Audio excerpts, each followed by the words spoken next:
everybody, and welcome to another exciting installment of 5 Questions with a Wrestling Rampage. The three amigos are back in this bitch. Gotta take it easy on the table. And now that Pop's got a new chair, got a new haircut. Yep. And he's done with this interview. He's done with this interview. I will be here in a few minutes. Anyway, guys, we're back. Where I can do other fucking shit. With this edition of 5 Questions with WRS, when we answer your guys' questions that you guys sent in. And sending in questions like crazy, trying to keep them up, trying to keep them wrote down, trying to keep them in order, right, Pops? Right, yeah, that's right. Ain't that right, Scooter? His new name is Scooter. Fuck you. Alright, let's go ahead. Oh, and feel free, guys. If you guys want to ask a question, the easiest way to do that is in the comment section down below. Because trying to do it on other social media platforms, it just gets kind of annoying. So yeah, it does. So the easiest way is to send it in the comments section down below. So don't send me a goddamn message. Hey, I want to ask this question. Fuck your question, because I ain't answering on Instagram. Fuck your question. All right, let's go ahead and get started. I'm just telling you. Right, truth. The first question is asked by Jose Cruz. Thoughts on Vince McMahon limo explosion in 2007?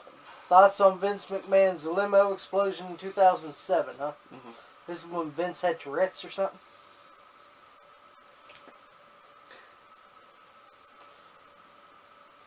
Walking through the hallway with all the WWE halls, Paul London with a big smile on his beard face. But you got him canned. Yeah, I got him. Well, he sucked anyway. Yeah. Ain't that right? Whoever liked Paul London and Brian Kendrick sucked, okay? Yeah. They were a sucky team, so they deserved to get canned. Okay. There was only one Brian Kendrick. He was the only one that's fucking any good. But, and then Vince fucking looks at some fucking dingy arena they were at. I can't remember. Every goddamn arena looks the same. Yeah. Goes in, 1 foot out, back, and to the left. And fucking, and then, ba-boom! Maybe fucking AEW could have had a better spot if they would have saw that and have a better kaboom. Yeah. That was a bigger kaboom than fucking sparklers. Yeah, the sparklers for the exploding death match. And and I thought it was stupid. All it was just some fucking fireworks, and Vince was on the other side of the fucking limousine looking. Yeah, it's great shit. Yeah. Well, it was soon dropped because of real-life situations of Chris Benoit allegedly killing his family, and Vince came back to life. Yeah. To honor Chris Benoit on that Raw. And then on ECW, and then the next night on ECW, no mention of Mr. Benoit's name. Yeah, no more mention of Mr. Benoit's name thus going forward. But yeah, well, he killer and all that right there. But he's already put 3 killers in there already in the Hall of Fame already. If you check it out. On number 4 now. Oh yeah, number 4 now. Number 4 is coming in now. Oh yeah. What'd you think about the limo explosion? Too bad it wasn't real. Ooh. Hot button issues there. But here's the thing, you see, they wasted Primo and everything like that right there, you know. But I do agree with Tommy on one thing. You know, if All Prince Wrestling would have used that right there, it may have been a hell of a lot better. Maybe a little bit believable. Yeah. You know, of course, I guess they were just going with, you know, what it would be like if Vince was deceased, I guess. But anyway, why, you know... Why do something stupid like that anyway? Why would you want to stupid pretend... concept. Why would you want to pretend that you get blowed up in a car? I don't know. Yeah, it's fucking stupid. But that's why I say Vince McMahon's a stupid motherfucker. Yeah, the motherfucker's loaded with money, and money's what drove the motherfucker crazy. I thought it was a fucking stupid storyline, if you ask me. I agree. Let's go ahead and go with the next question here, asked by our good friend, the King of Deals. All the deal maker. T.A. Couponer.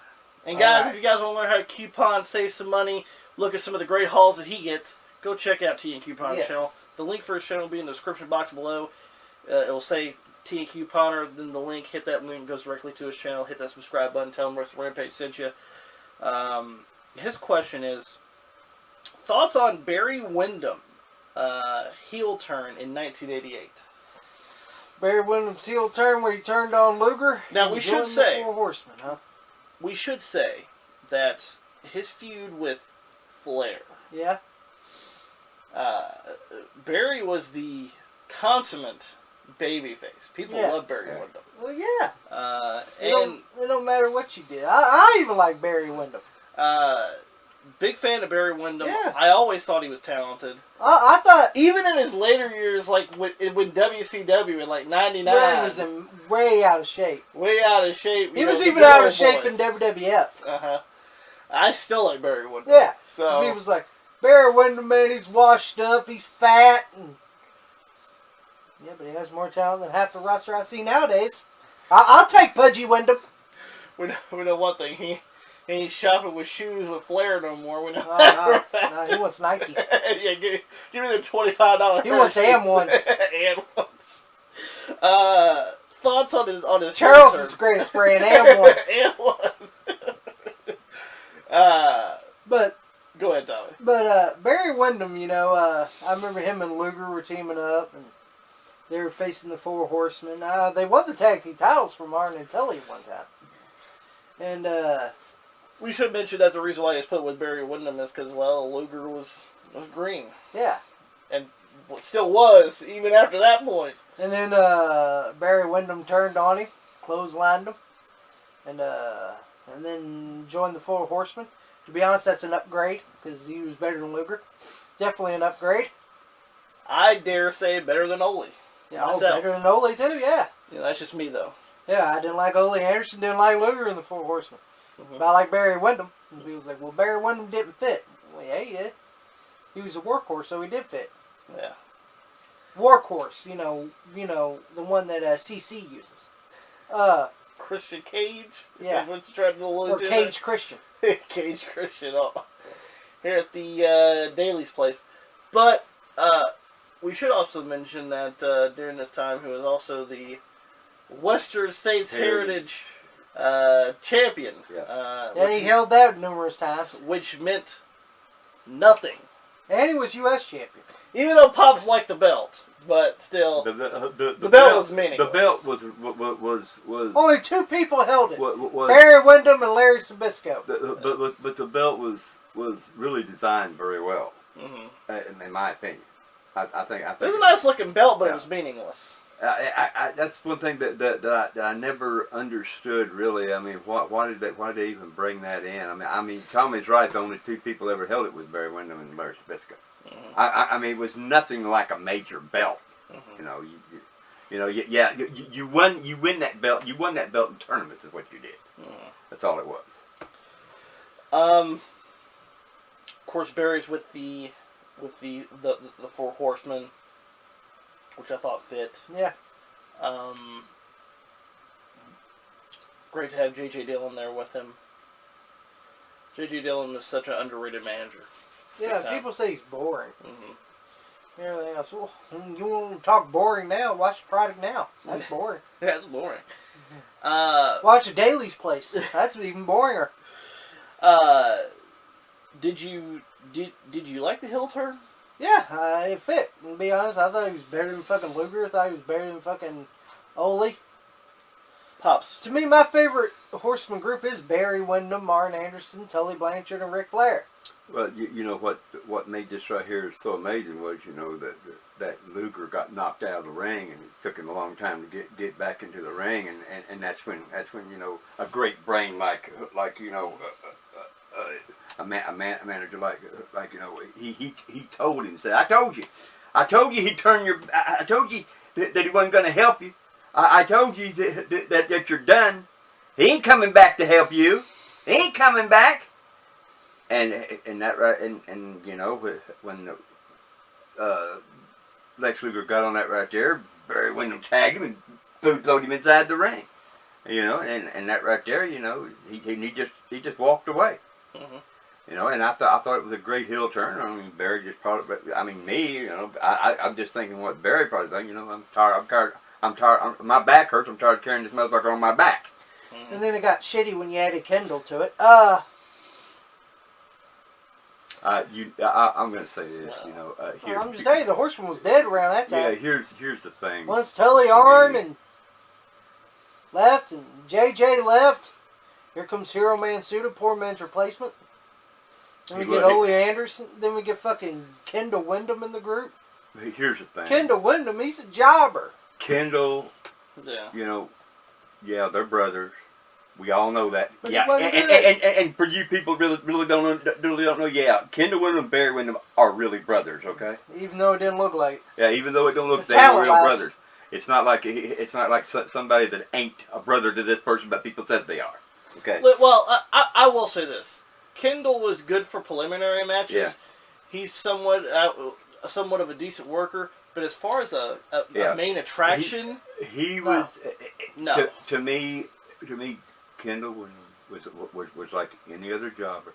He got in there to get the real stars over, and I will agree, he did a great job at that. That was his job. But you didn't think he was a top guy. I don't think he was a top guy, and with if you look at it, you got to to see who was you can see who was the best. It's Barry Windham, the best one, of the family. Mm-hmm. So you have to go with Barry. Let's go ahead and go with the next question asked by Joe Lawn. Joe Lawn. Speaking of that, we need to move on. Setting money aside, so money's not an option here. Uh-huh. Who was a better promoter? Vince McMahon Jr. Uh-huh. Or should I say Vincent Kennedy McMahon? Or Jim Crockett Jr.? Now we should mention that Jim Crockett Jr. just passed away recently. Pretty sad because he was the patriarch of the NWA. Yeah, so bad, sad situation. But what was he? 90? Yeah. Something late 80s. Yeah. Early 90s. Sad state of affairs, but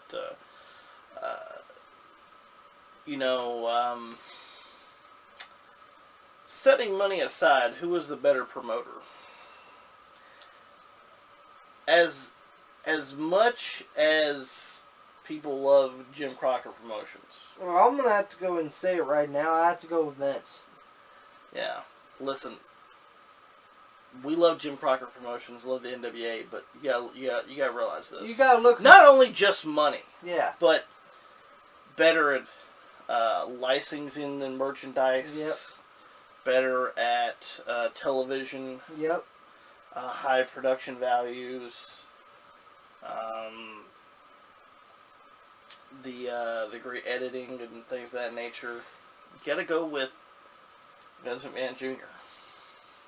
I agree. You gotta go with Vince McMahon Jr. because of all that. Fucking, he didn't waste no money.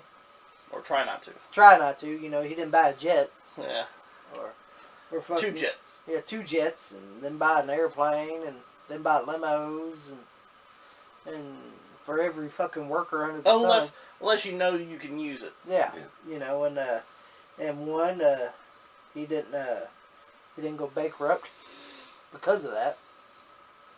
And he stayed in good editing, and he had merchandise, and fucking he made a whole bunch of more money than what fucking Crockett did, because Crockett didn't know how to market or how to do merchandise or. Which you can't blame him because of just the way Jim Crockett grew up in the business with Jim Crockett Sr. Yeah.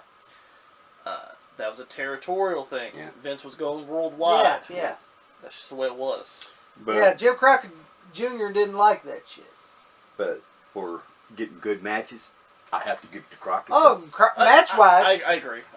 Match-wise, NWA was superior. I mean, he's the one that come up with War Games, which was Dusty. Dusty put it, but he worked with him. Mm-hmm.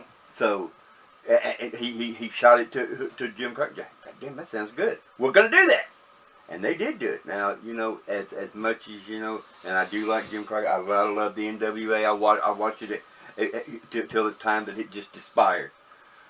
But being as not money wise, and knowing that the matches of the Crockett promotion was outstanding. I will not give Vince McMahon that part.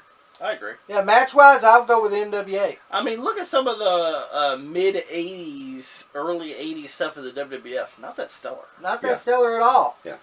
Matches in NWA were way more exciting, way more better. But I will give it to him on the merch and the process of because high production value. yeah, he was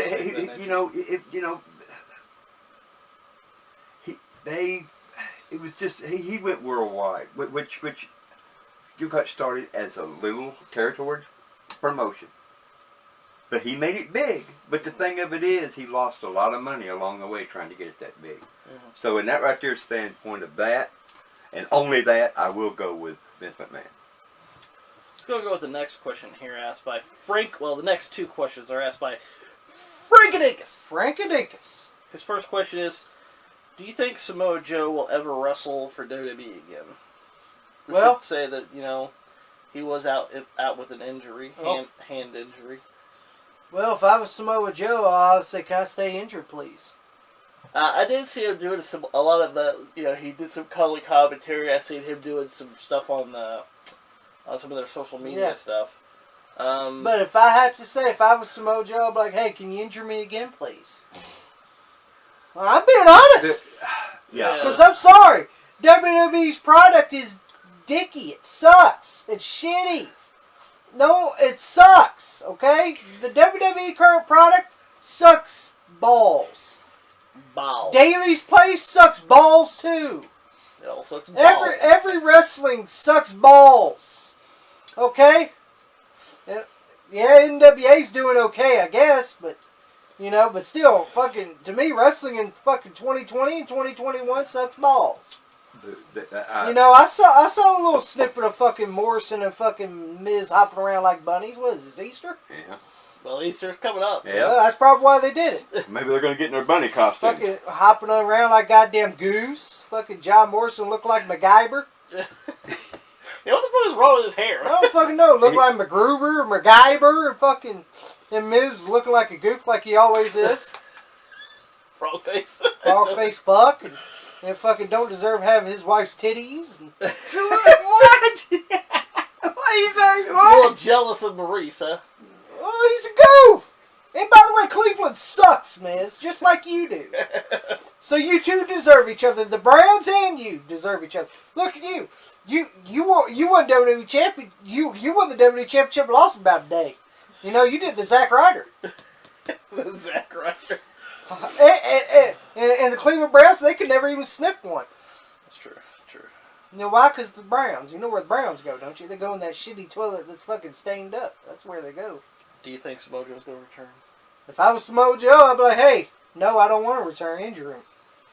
No, I'm sorry. If I was Samoa Joe, I would say, no, I don't want to fucking return because this product is caca. Unless maybe the injury that he has is like to a serious degree that He might get injured again. Yeah, they might get injured again. I'm pretty sure he's going to return at some point. I just don't know when. And here's the thing. He'll be floundering like the rest of them, so what's the difference if he does return? The bloom fell off the rose when he took on Brock Lesnar. Yep. That's when I was like, well, Samoa Joe's killed for me. Yeah, that was me. I was like, oh, man. And that was, what was that, Great Balls of Fire? Yeah, Great Balls. Well, Great Balls of Fire, you got to believe that. Great Balls of fucking Preparation H. That's what they do to cool them balls down. Yeah. Fucking icy hot. Pops, Samoa Joe returned to the ring. Look, I don't have nothing against Samoa Joe. I like Samoa Joe, I do. But listen, but I'm going to tell you, if I was a wrestler, I would please beg whoever I go against, injure me, please, where I can get out of here. They do a Sin Cara. Yeah. Look, because yes, because it's like this right here. We make no bones about it here. All damn promotions suck like motherfucker, and it's going to continue to suck until something happens to change that. Agreed. Let's go with the last question for this edition of 5 Questions asked by Frankadinkus. Is there any redeeming qualities of WWE's ECW from 2006 to 2010? Was there any redeeming qualities? Any redeeming qualities? One. One. Don't question my heart. The ECW theme song, eh? After I heard that, welcome to ECW on Sci-Fi. Click. Well, first it was Let the Bodies Hit the Floor, which was a ripoff of OVW. OVW was using Yeah, but that song was so fucking old. Yeah, the fucking song was like 6 or 7 years old. I'm sitting there like, why the fuck you guys are you using this? 2006. Yeah. And then they changed it to Don't Question My Heart from fucking Saliva. Which was more better. Which was a little bit better, because it was at least something new currently. Yeah. And once I heard the song, I was like, oh, ECW? Now I'm changing it. I don't want to fucking watch. Oh, man, the main event would be Zack Ryder versus Christian. Oh, who do you think will win that fucking match? I will say this. The invasion part of some of the certain one-night stands, I thought were okay. And even 2006, when they first came on. Yeah.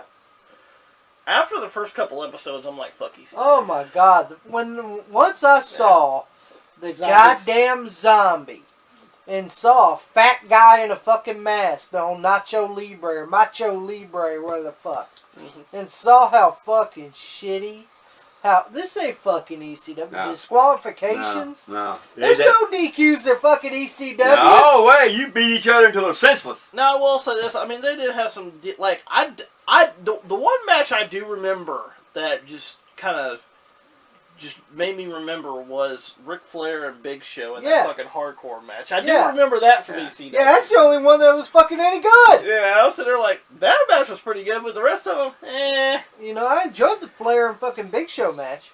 Now, come on. Did you see that episode when it was Big Show and Batista? People saying change the fucking channel? Yeah, I changed the channel alright.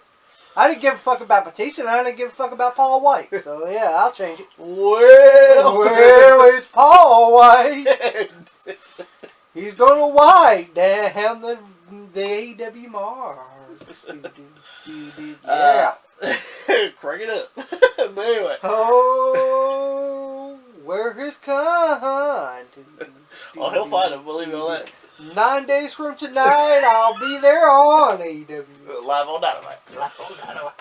But redeeming qualities of ECW, there's not a lot. 1, don't question my heart. 2, when it went off the air. And Tommy, the last ECW champion, Ziggy Jackson. They couldn't even give it to Christian, for crying out loud. Yeah, the workhorse. Yeah, the workhorse. No, they're like, we're going to give it to Zeke. And what the fuck did that do with him? What did he do? He was the last ECW champion. When I saw him on SmackDown, he took on Jimmy Wang Yang. So I guess he did real good, didn't he? They got him over big time. Oh, they sure did. Pops, is there any redeeming qualities of ECW? No, to me, there is not. You know, I enjoyed the original ECW. The good old days of ECW. It got buried a long time ago. Of course, you had all the people like Kevin Thorne as the fucking vampire because they're all fucking sci-fi. You had fucking all these motherfuckers, and then the only segment I did like. Well, I wouldn't say I did like. It was a little bit different, I guess, was Kelly's expose. Yeah, but there wasn't nothing there either. But she couldn't dance. She couldn't dance. She couldn't fucking do anything. So Layla was pretty good though. Brooke was pretty good too. Yeah, she could be my test marker. Be my test marker. But not too many redeeming qualities of WWE's ECW. I should mention my favorite one was at the Night of Champions with the fucking banner of the fucking Cruiserweight Championship, and instead they fucking put the ECW shit on the Cruiserweight Championship. Yeah. I posted it on social media. I'm like, what the fuck is this? But ECW died way before Vince McMahon got a hold of it anyway. So I will say this: some of the ECW one night stands were okay. Yeah. But I don't think you should have took it as a third brand. Yeah. No. Because it was all stupid. ECW when he got a hold of it was it was gone anyway. And the thing of it, he watered it down even more. No doubt. And remember they would do the draft. Yeah. And every ECW guy would always be eliminated. You knew ECW wasn't going to get no good draft pick. The black shirt with the fucking ECW letters on it. And how many times would ECW be in there, and they'll be the first goddamn fucking motherfucker roster to be eliminated. Well, first of all, we need some kids. Yeah, We got Mahoney. We got Mahoney. yeah, You could say Yeah, great pick. you could say that the ECW brand was not going anywhere. Agreed. I remember every time they did that draft, and fucking ECW had their team out there. I said, well, you know they'll be eliminated first. And they were. Hope that you guys enjoyed the video. If you guys did, make sure you guys give it a thumbs up. Share it on social media. Like us on Facebook, facebook.com/WrestlingRampage2. Follow us on Twitter at WrestleRampage. You can also follow me and Tommy on Instagram. You can also add Pops on Facebook. He's always talking about the great crumblings of the nations. And guys, make sure. But we're hoping the nation comes together now. Make sure you guys hit that subscribe button for more great videos coming to you guys because we're that cream that rises to the top. Cream of the crop. And nobody does it better. Yeah.